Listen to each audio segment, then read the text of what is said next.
Good morning, everyone. For today's video, we'll talk about a very fascinating and exciting topic. By the way, my name is Rance Joshua as one. Hi, I am Angelica Jemima Cato, and we're going to talk about different kinds of air masses.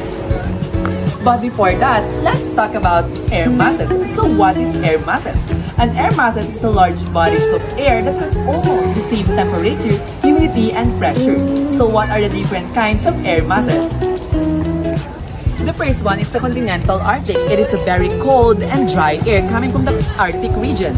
So the air moves from the Canada and United States that causes a very extremely cold temperature.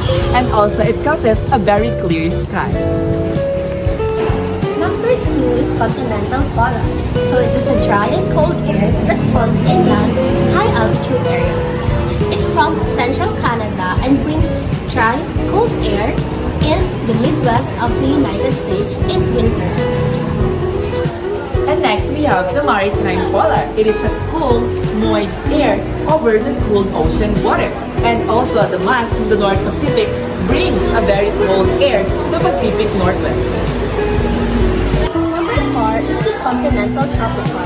So it is a hot and dry air that forms over desert regions. So for example is a continental tropical mass formed northern Mexico. So it can bring hot and dry weather to the southern US in summer.